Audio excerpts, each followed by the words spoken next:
Hello everyone, आज हम लोग इस वीडियो में बात करने वाले हैं BRLPS की तरफ से एक न्यू अपडेट दिया जा रहा है जिसमें एरिया कोऑर्डिनेटर के लिए वेलकम किट जारी किया गया है। तो चलिए हम लोग इसकी पूरी जानकारी को देखते हैं। अब यहाँ पे देखिए अनाउंसमेंट नंबर 354 और डेट ऑफ अनाउंसमेंट जो है 21 अगस्त 2020 और इन्फॉर्मेशन समरी में आपका क्या जानकारी दिया गया है। Welcome kit for area coordinator has been published. अब यहाँ पे जो बोला गया है, जो वेलकम किट एरिया कोऑर्डिनेटर के लिए पब्लिश कर दिया गया है। तो चलिए हम लोग यहाँ पे जो ये लिंक देख रहे हैं, यहाँ से इसको डाउनलोड करना है। तो हम लोग इसको डाउनलोड करते हैं और उसमें जो पूरी जानकारी दी गई है हम लोग उसको देखते हैं। तो आप लोग इस वीडियो को अंत तक ज़रूर देखेंगे क्योंकि इसमें बहुत सारी इम्पोर्टेंट जानकारी आप लोगों से संबंधित दी गई है। तो चलिए अब हम लोग इसे डाउनलोड करते हैं। तो यहाँ पे डाउनलोड हो चुका है। यहाँ देखिए क्या दिया गया है, एरिया कोऑर्डिनेटर असेसमेंट गाइड। ये आपको एक गाइड उपलब्ध कराया गया है और इसमें बहुत सारी इम्पोर्टेंट जानकारी दी गई है। तो आप लोग जो है इसको पूरी तरह से देखेंगे। अब यहाँ पे देखिए क्या दिया गया है, applicable for village immersion of area coordinator BRLPS Patna Bihar. तो अब हम लोग आगे देखते हैं इसमें क्या जानकारी दी गई है। तो यहाँ पे जो है आपका टेबल ऑफ कंटेंट का यहाँ पे जानकारी दी गई है। तो यहाँ पे आगे जो है इंग्लिश वर्जन में आपका जानकारी दिया गया है हम लोग, और यहाँ पे आपको ट्रांसलेट करके हिंदी में दी गई है। तो यहाँ पे हम लोग जो है इसका हिंदी वर्जन देखते हैं। तो यहाँ पे सबसे पहले बोला गया है ऑल द बेस्ट। अब यहाँ पे जो सबसे इम्पोर्टेंट जानने वाली बात जो है, English version of the document which is the official version of the document. ये जो आपका इंग्लिश वर्जन में है वो आपका ऑफिशियल डॉक्यूमेंट है। अगर हिंदी में अगर आपको कोई भी चीज़ की दिक्कत होगी तो आप इंग्लिश वर्जन को देखकर आप वहां से समझ सकते हैं। अब यहाँ पे जो दिया गया है क्षेत्रीय समन्वयक आकलन निर्देश। अब यहाँ पे आपका प्रस्तावना है, इसको पहले देख लीजिए। लिखित परीक्षा उत्तीर्ण होने पर आपको बधाई। 40,000 से अधिक विद्यार्थियों ने इस पद हेतु आवेदन किया था। आप उन कुछ लोगों में से हैं जिन्होंने लिखित परीक्षा उत्तीर्ण किया है। इस दस्तावेज का प्राथमिक उद्देश्य क्षेत्रीय समन्वयक की भूमिका को स्पष्ट करना है तथा आकलन प्रक्रिया की आगे के चरणों को भी स्पष्ट करना है। तो यहाँ पे आपका यह प्रस्तावना हो गया। अब आगे देखिए क्या बोला गया, क्षेत्रीय समन्वयक की भूमिका। ये क्षेत्रीय समन्वयक AC को बोला जाता है हिंदी में। अब इसके बारे में क्या जानकारी दी गई है, क्षेत्रीय समन्वयक की भूमिका समुदाय के साथ कार्य करना है और गरीबों और ज़रूरतमंद लोगों के जीवन में सकारात्मक बदलाव लाने में मदद करना है। यह बहुत परोपकारी लग सकता है, पर आपको बताना चाहेंगे कि क्षेत्रीय समन्वयक की भूमिका बहुत ही चुनौतीपूर्ण है तथा इस पद पर कार्य करने के लिए उच्च स्तरीय प्रोफेशनलिज्म व प्रतिबद्धता की आवश्यकता है। तो आपका जो है ये क्षेत्रीय समन्वयक की भूमिका के बारे में यहाँ पे जानकारी दी गई है। अब यहाँ पे आगे क्या जानकारी दिया गया है इसको अब देख लीजिए। यहाँ पे बोला गया है, क्षेत्रीय समन्वयक की भूमिका आपके लिए नहीं है अगर आप यहाँ पे एक में ग्रामीण परिवेश में गरीबों के बीच नहीं रह सकते तो ये फिर आपके लिए नहीं है। और यहाँ पे 2 में बताया गया समुदाय के लिए नहीं है तथा बड़े समूहों के साथ कार्य करने में असहज हैं। तो यहाँ पे ये भी बताया गया है। उसके बाद वंचित लोगों की मदद करने के लिए स्वप्रेरित नहीं है। और 4 नंबर में 9 बजे प्रातः से 5 बजे शाम तक के अलावे कार्य करने के इच्छुक नहीं हैं। तो यहाँ पे ये थोड़ी सी जानकारी दे दी गई है। अगर आप ये सब कार्य करने में इच्छुक नहीं हैं तो ये आपके लिए नहीं है। ये इनका कहने का मतलब है जो आपको पहले बोल दिया गया। अब आगे देखिए क्या जानकारी दिया गया है। अब यहाँ पे आपको बताया गया है टाकलन मापदंड की प्रक्रिया। तो ये यहाँ देख रहे हैं जो टाकलन दिया हुआ है, ये टाकलन है, आकलन मापदंड की प्रक्रिया होगा। ये इंग्लिश में आप लोग देख लीजिएगा। अब यहाँ पे 1 नंबर में है स्पष्ट व प्रभावी ढंग से संवाद करने की क्षमता। 2 में भावनात्मक रूप से प्रभावित हुए बगैर दूसरों की भावनाओं को समझना व उसके लिए प्रयास करना। अब 3 नंबर में देखिए, सांस्कृतिक, लैंगिक, धार्मिक, वैचारिक व जातीय विविधता के लिए संवेदनशीलता तथा सम्मान। और 4 नंबर में ग्रामीण परिवेश के लिए अनुकूलन की क्षमता। अब आगे जो इसके बारे में जानकारी दी गई है, विभिन्न गतिविधियों के माध्यम से उपवर्णित आकलन क्षेत्रों का मूल्यांकन किया जाएगा जो निम्न प्रकार से है। अब यहाँ पे 1 में समूह चर्चा, 2 में है स्वयं, अकेले तथा समूह में प्रस्तुतिकरण, 3 में व्यक्तिगत साक्षात्कार और 4 में सामुदायिक प्रतिक्रिया कम्युनिटी फीडबैक। तो ये जो है आपका जो है इसका मूल्यांकन होगा। यहाँ पे जो बोला गया संपूर्ण प्राप्तांक में उपरोक्त लिखित गतिविधियों का वेटेज जो है आपका 30% प्रत्येक का होगा। अब यहाँ पे वेटेज दिया जाएगा आपका 30% इसका। आवेदकों को आगे की प्रक्रिया में पहुँचने के लिए आकलन प्रक्रिया के प्रत्येक चरण में उत्तीर्ण होना होगा। तो आप लोग यहाँ पे ध्यान रखेंगे, जो भी बोला जाए उसको अच्छे से करिएगा, क्योंकि यहाँ पे आपको वेटेज दिया जा रहा है। अब आगे देख लीजिए क्या जानकारी दिया गया है। आकलन दिवसों की संख्या, अधिकांशतः संपूर्ण प्रक्रिया 2 दिन में पूर्ण कर ली जाएगी। प्रखंड या जिले स्तर पर आयोजित साक्षात्कार में थोड़ी विलंब होने की संभावना हो सकती है, अतः कुछ विद्यार्थियों को दूसरी रात भी जिले में रुकना पड़ सकता है। तो यहाँ पे ये भी जानकारी आपको दे दी गई है, जो कुछ विलंब भी हो सकता है। अब यहाँ पे आगे क्या बोला गया है, आपको अपने साथ क्या लाना चाहिए उसके बारे में यहाँ पे जानकारी दी गई है। क्षेत्रीय समन्वयकों को एक गांव में 1 से 2 दिन तक रुकने के ख्याल से तैयार होकर आना चाहिए। इस दिशा में हम आपको अपने साथ निम्नलिखित सामग्रियों को लाने की सलाह देते हैं। अब यहाँ पे आपको सामग्री की जानकारी दी गई है।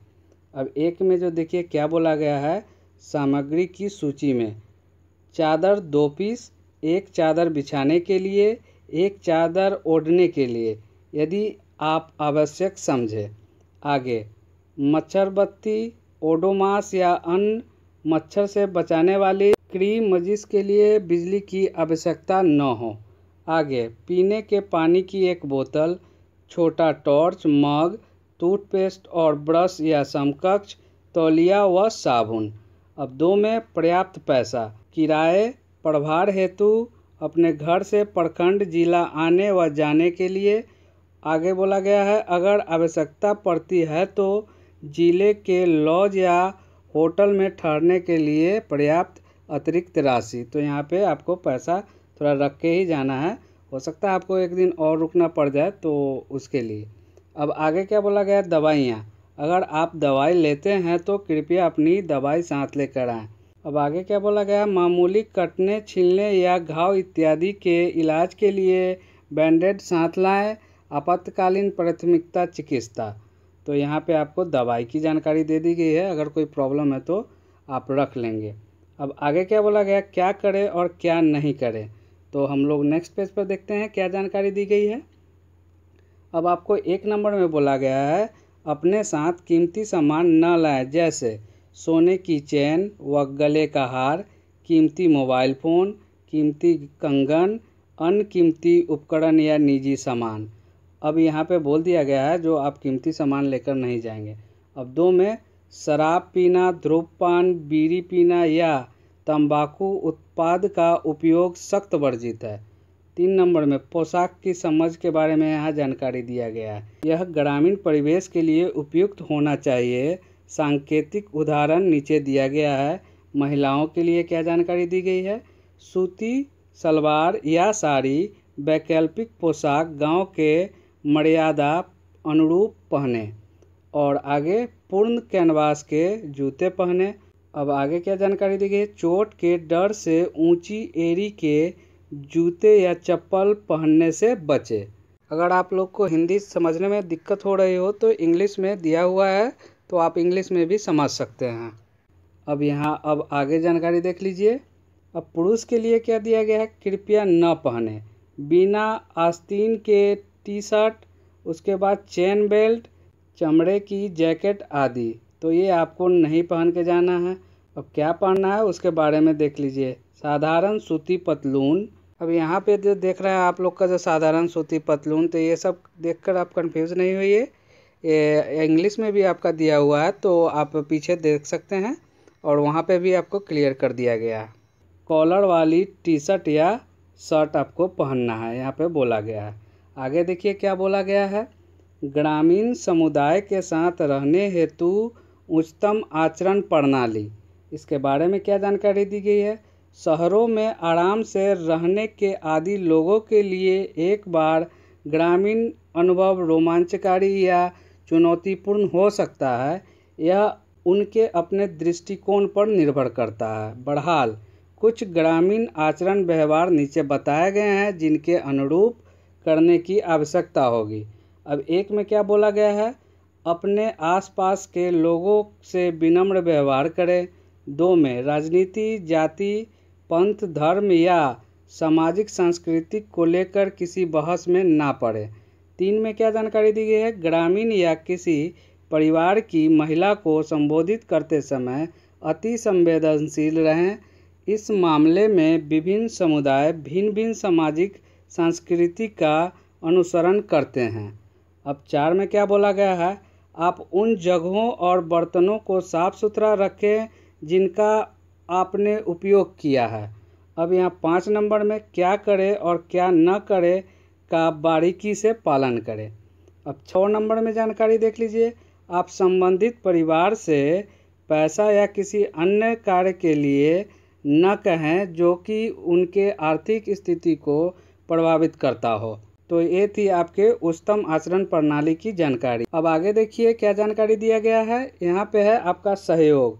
सहयोग के लिए कृपया ये जो आप ईमेल एड्रेस देख रहे हैं इस पर या वेबसाइट पर उपलब्ध वैकल्पिक संपर्क सूत्र से संपर्क करें। स्थगन या पूर्ण निर्धारण के किसी भी अनुरोध पर विचार नहीं किया जाएगा। तो आपको यहाँ पे सहयोग की जानकारी भी दे दी गई है। अब आगे की जानकारी देख लीजिए। व्यय प्रतिपूर्ति। किसी भी व्यय की प्रतिपूर्ति का दावा कभी भी BRLPS के द्वारा दे नहीं होगा। सभी तरह के व्यय जैसे यात्रा खर्च, स्थानीय वाहन इत्यादि केवल और केवल आवेदक द्वारा ही वहन किया जाना है। जहां आवश्यकता होगी आवश्यकता अनुसार प्रखंड से गांव और गांव से प्रखंड वापस के लिए परिवहन की व्यवस्था BRLPS के द्वारा की जाएगी। इसके अलावे गांव में एक रात रहने के लिए BRLPS की स्थानीय टीम के द्वारा व्यवस्था की जाएगी। तो आपका जो एक रात जो स्टे कीजिएगा उसके लिए BRLPS आपको वहां पे उपलब्ध कराएगा। अब आगे क्या दिया गया है। दस्तावेज जिसे अपने साथ लाएं। तो इसको आप देख लीजिए। इसमें क्या जानकारी दी गई है। नीचे उल्लिखित दस्तावेज अपने साथ लेकर आएं। जो भी आवेदक इसे अपने साथ नहीं लाएंगे उन्हें फील्ड परीक्षण में भाग लेने की अनुमति नहीं दी जाएगी।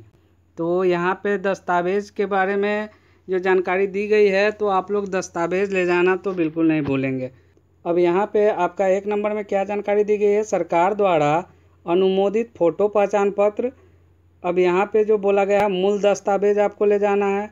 स्व अभिप्रमाणित छाया प्रति फोटोकॉपी का जो आप करवाइएगा उस पर आपका स्व अभिप्रमाणित किया हुआ होना चाहिए। अब 2 नंबर में क्या बोला गया है। सरकार द्वारा अनुमोदित पता प्रमाण पत्र का मूल दस्तावेज व स्व अभिप्रमाणित छाया प्रति आपको चाहिए। उसके बाद 3 नंबर में आवासीय प्रमाण पत्र मात्र आरक्षित कोटि के अभ्यर्थियों के लिए। तो यहाँ आपको उसका मूल दस्तावेज व स्व अभिप्रमाणित छाया प्रति चाहिए। उसके बाद 4 नंबर में शैक्षणिक प्रमाण पत्र मूल प्रमाण पत्र या अगर मूल प्रमाण पत्र नहीं है तो औपबंधित प्रमाण पत्र। इसका मतलब होता है प्रोविजनल प्रमाण पत्र भी आपका यहाँ पे चलेगा। और यहाँ पे आपको मूल दस्तावेज के लिए यहाँ पे कट कर दिया गया है और यहाँ पे आपका उसका छाया प्रति जो स्व अभिप्रमाणित है उसके लिए आपको यहाँ पे बोला गया है। अब 5 नंबर में जो बोला गया है स्पष्ट रूप से के प्रकार और प्रतिशत उल्लेखित मेडिकल बोर्ड से निर्गत विकलांगता प्रमाण पत्र विकलांगता कोटि का दावा करने वाले आवेदकों के लिए ये है। अब यहाँ मूल दस्तावेज के लिए यहाँ पे कट कर दिया गया है और आपका इसका जो है स्व अभिप्रमाणित छाया प्रति आपको यहाँ पे बोला गया है। अब यहाँ टिप्पणी जो है इम्पोर्टेंट है, मूल दस्तावेजों को मौके पर सत्यापन उपरांत वापस कर दिया जाएगा। तो मूल दस्तावेज तो आपको ले ही जाना है, वहाँ पे सत्यापन करके वापस कर दिया जाएगा। और यहाँ पे आगे क्या बोला गया है, दस्तावेजों की जो छाया प्रति है वो अभिलेख हेतु रख ली जाएगी। तो यहाँ पे ये जानकारी दे दी गई है। ऐसा ना हो जो आप लोग शैक्षणिक मूल प्रमाण पत्र ले ही नहीं जाएं, तो यहाँ पे वो नहीं है, ले तो जाना ही है लेकिन आपको लौटा दिया जाएगा। अब आगे क्या जानकारी दी गई है, यहाँ पे देखिए, मान्य दस्तावेज पहचान प्रमाण पत्र। अब यहाँ पे ये मान्य है आपके पहचान पत्र के तौर पर, आप इसमें से दे सकते हैं। पैन कार्ड भी, आधार कार्ड भी, मतदाता पहचान पत्र भी, ड्राइवरी लाइसेंस भी आपका मान्य पहचान पत्र के तौर पर मान्य है। अब यहाँ पे जो दिया गया है मान्य दस्तावेज पता प्रमाण पत्र में आपका चलेगा मतदाता पहचान पत्र, प्रखंड स्तरीय पदाधिकारी द्वारा जारी आवासीय प्रमाण पत्र, उसके बाद आवेदक के नाम पर जारी पोस्ट पेड मोबाइल बिल अधिकतम 6 माह पुराना। अब आगे देखिए क्या दी गई है। अब यहाँ पे आपको आधार कार्ड भी आपका चलेगा। आगे की प्रक्रिया जो दी गई है इसको देख लीजिए। कृपया वेबसाइट पर जाएं jobs.brlps.in और announcement number 353 click to login के द्वारा अपना फील्ड आकलन पास डाउनलोड करें। कृपया नियत स्थल पर नियत समय व तिथि पर उपस्थित हो। शुभकामनाओं सहित। तो यहाँ पे आप लोग को इसमें पूरी जानकारी दे दी गई है। अब इसमें कोई भी कन्फ्यूज़न नहीं रखा गया है, जो क्या करना है, क्या ले जाना है, क्या पहनना है, ये सारी जानकारी आपको इसमें क्लियर कर दिया गया है। अगर हिंदी में आपको कोई भी चीज़ दिक्कत लग रही हो तो इसका जो है इंग्लिश में भी पूरी जानकारी दी गई है, तो आप लोग इंग्लिश में भी इसे देख सकते हैं, पढ़ सकते हैं और समझ सकते हैं। तो ये थी इम्पोर्टेंट जानकारी जो BRLPS की तरफ से एरिया कोऑर्डिनेटर के लिए दिया गया है। आप लोग इस गाइड को ऑफिशियल वेबसाइट से भी लोड कर सकते हैं या फिर आप हमारे टेलीग्राम चैनल से भी इसे लोड कर सकते हैं, जिसका लिंक हम लोगों ने डिस्क्रिप्शन बॉक्स में दे दिए हैं। तो हम आशा करते हैं आपको ये जानकारी पसंद आई होगी। हो सके तो इस चैनल को सब्सक्राइब कर लीजिएगा, क्योंकि हम लोग इस चैनल के माध्यम से जीविका की जितनी भी लेटेस्ट अपडेट और बिहार सरकार की जितनी भी छोटी बड़ी वैकेंसी आती है उसकी पूरी ऑथेंटिक जानकारी उपलब्ध कराते हैं। तो मिलते हैं अगले वीडियो में।